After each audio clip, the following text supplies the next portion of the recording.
This is the Thinlits card album technique, and I'm just going to share this desktop mini album.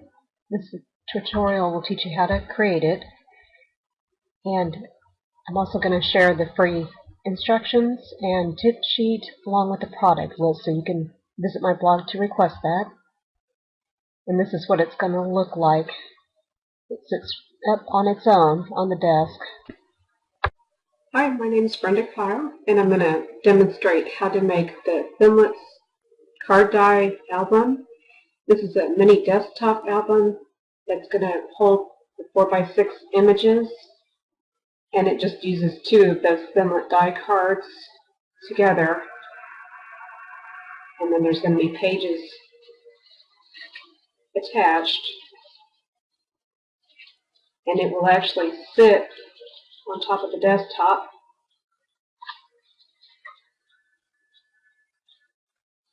That's the back of the card. Show a little closer there. The event information there is on the side of the card as well.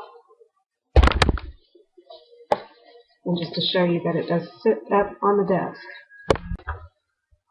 You can use either the circle card Thinlits die or the label card Thinlits die, and I'm using the circle one for this album. But either one works. You just want to pick the cardstock color that you want to use, put two of them together. I cut it at 5.5 inches and then run it through the Big Shot, and then you can pop them out and they're exactly the same. Now you just want to go ahead and pick out your pictures and put them in an organized order the way you want them to appear in the album, and just set those aside for now. I'm going to use the Whisper White cardstock paper for the album pages, and I'm just making sure that it's exactly the same size as my card. It should be 5.5 inches, but you can recheck it on there and use the Stampin Up cutting board. So I just slide it in there and line up the card first, just to make sure. That way you can cut each page afterwards the exact same size.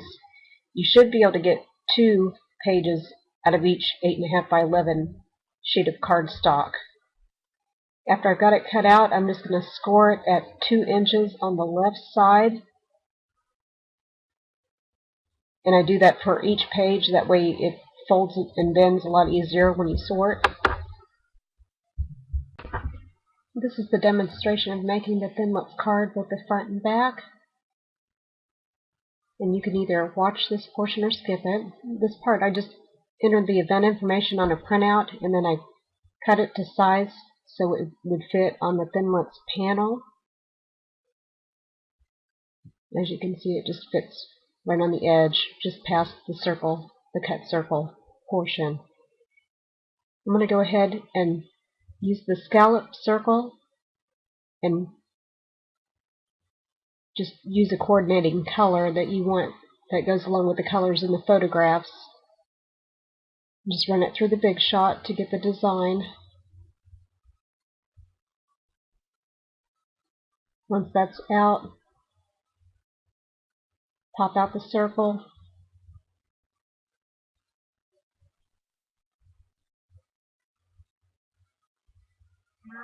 I'm actually using the coordinates paper that's sandable.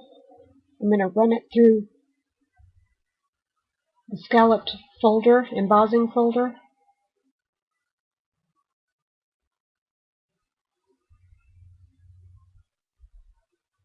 And that's just the same scallop circle but with the coordinates paper.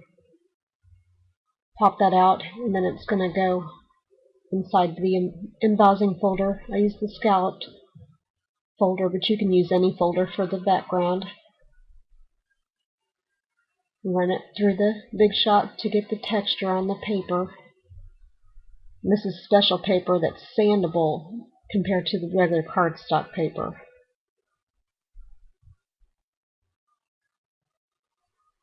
I'm just running it through the Big Shot and popping it out once it's complete. And it has the texture now. I'm just taking the sanding block and gently sanding. You have to be real careful, because if you sand too hard, it will rip. Just lightly sand it. You can use the little textured cloth that comes with it that pulls off the dust. I didn't see too much dust on mine, so I didn't do that. I skipped that part. Now I'm just going to set that aside.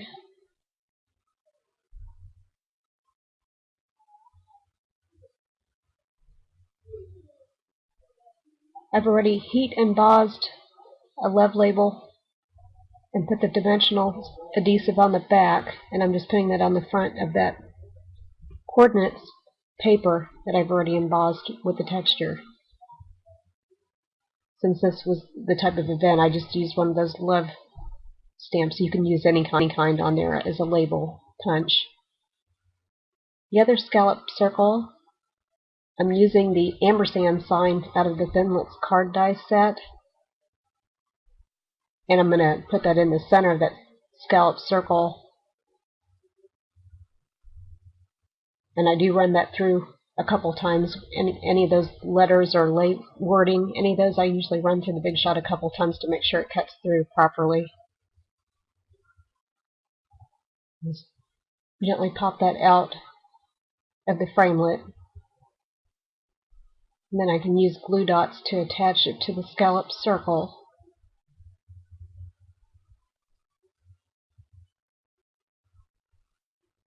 And those are the glue dot adhesives. I'm also going to use the metallic pen, but you can use any Stampin' Up pen, and I'm just writing their names. One of them at the top, kind of at at a circular angle, and the other name at the bottom. So I've got my daughter's name, Erica, and her boyfriend's name, Ben, at the bottom. And that way I can put the ampersand sign in the middle.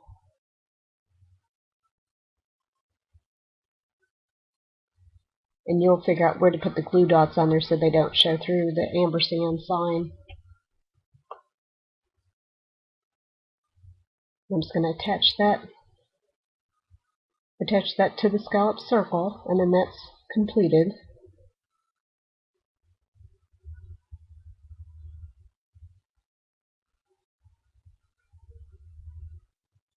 And that's what it looks like. I already heat embossed a heart, and I'm going to put that on the front of my card at an angle just beneath the circle. So I've got the card. I'm going to go ahead and use the snail adhesive,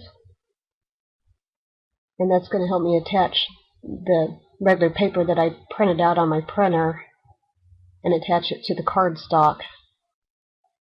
It's cut to size so it stays within the frame of that Thinlit card, and it's cut so it doesn't overlap the cutout circle portion of the card.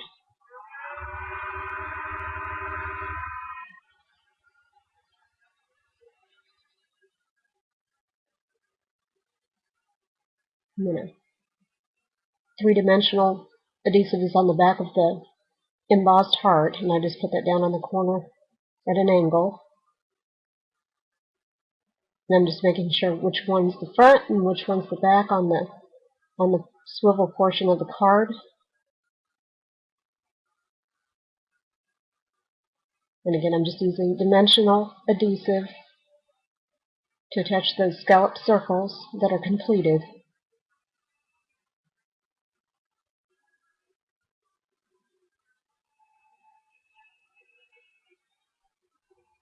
I put the one that says Ben and Erica where you can see it. And that's what it looks like. Then I'm going to flip that over and use the textured coordinates scallop circle with the love label punch on the back of it, and I'm going to place that on the back side again with the dimensional adhesive. Just make sure it's lined up correctly.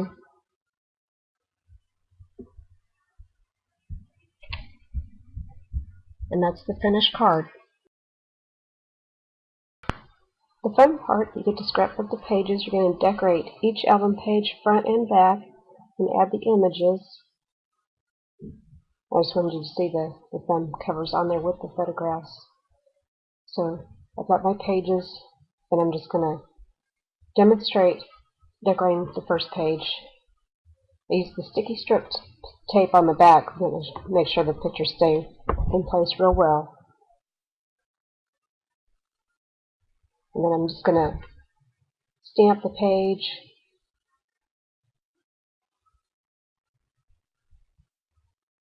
And the punch is for the thumb cover on the edge. I'm just using this small label, punch. And designer paper is just a little thinner and it's a little easier to thin around the page.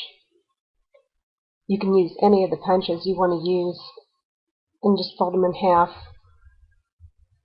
And that way they're ready to attach with the snail adhesive. And you can already get it ready for your page. You could use sticky strip on there if you want to make sure it stays on more solid. Either adhesive is fine.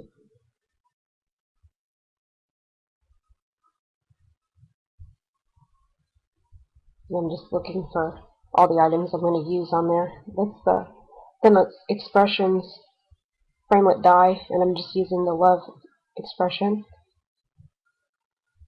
And the Love Expression, those Thinlit Expressions work a lot better on the coaster board. They come out more solid compared to the cardstock paper. And I just used the gold spritz, smooth spritz, and then I sprayed the color on there with the metallic gold.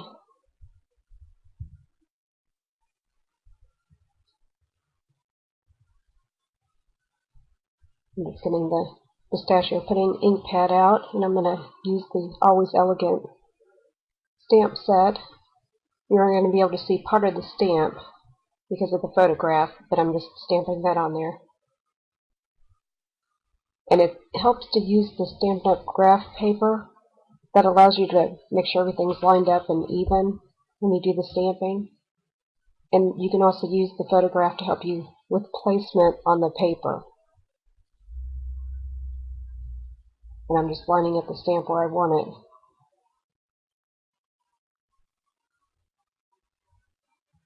And once the stamp's done, it dries, the ink dries pretty quick, so I can go ahead and start adding other items to the page.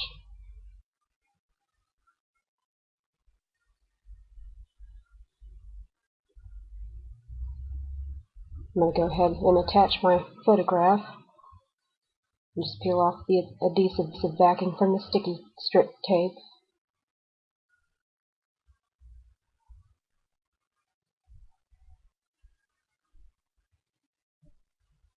You can always put more sticky strip tape on there if you want. It seems like 4 in the corners works pretty good.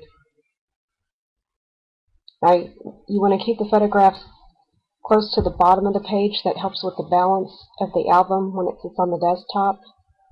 You can still cut some of the photographs if you want to cut out images, but the majority of them should be full 4 by 6 pages, images.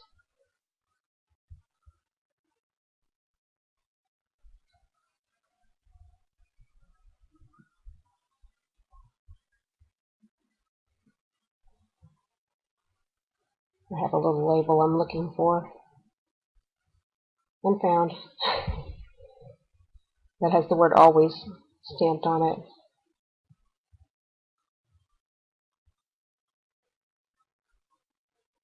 And that label is actually from one of the framelit sets. And I'm just using the smoky slate color. I use mostly the smoky colors because it was the same colors that were showing up in the pictures.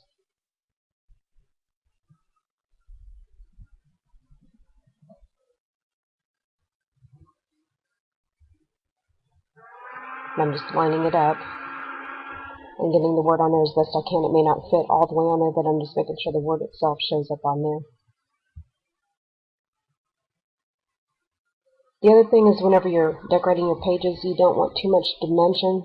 You want more flat surface things to decorate the pages rather than dimension. And that's just because it's a paper album.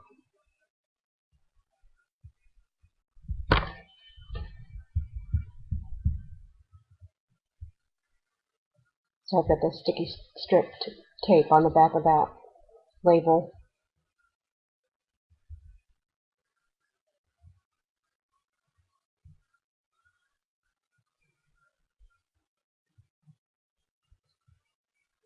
I've got the expressions, love, and I'm just going to use the glue stick to apply some glue on there real careful without ripping the word.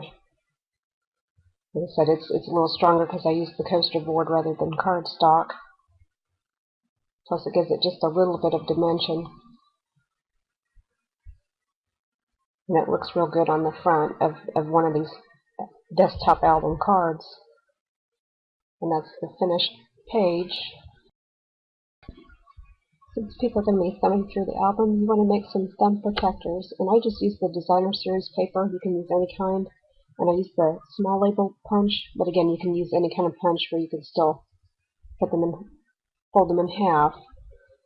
I'm going to put a certain amount of them up in one position on each page, and you'll see what I mean. But I'm going to stagger the thumb protectors throughout the album. So I just got that one at the very top. Now we're going to do the binding. We're using the Tombow glue, the thick side, putting that in there and then folding it closed. And I let it sit for about 15 minutes. So there's the Tombow, and it's a pretty thick strip of the glue.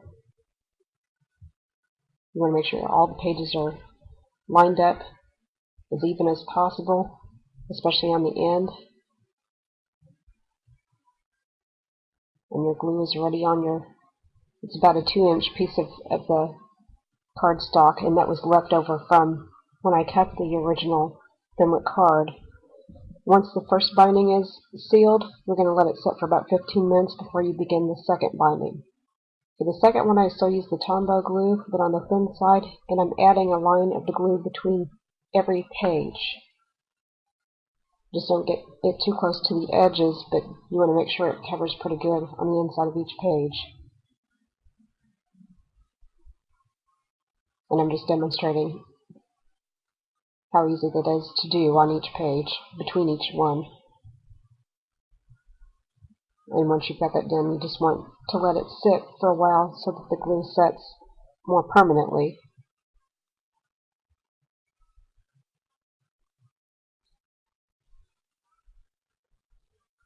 As you can see how it looks. Now we're going to go ahead and attach the front of the Thinlits card to the front of our album. Use the sticky strip tape for the sealing the album between the two Thinlit cards.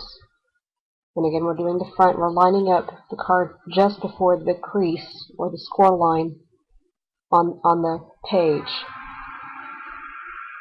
And you just want the sticky strip on the album portion itself or on that one panel.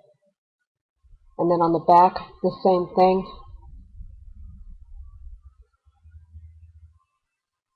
I'm just making sure that it's even. I'm holding the circle and holding the cards where they stay even while I place that just before the score line.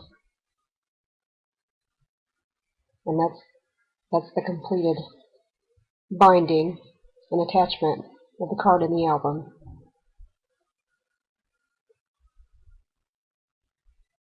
I'm also going to attach or adhere the very edge of the card, not the center, but just on the edge with a thick sticky strip. And on that edge you could either leave it like that or you could add ribbon along the top, or if you want to cover that edge after you've got it taped shut, you can do that. I'm just going to pull the sticky strip adhesive covering off there and press together both cards on the edge, making sure it's even both at the circle and on the edges, and seal it real solid. Now you can see the edge there. You can request the free instructions, the tips, and the product list from my blog.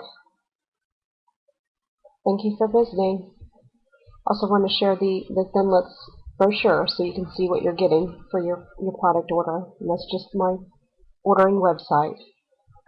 Thank you.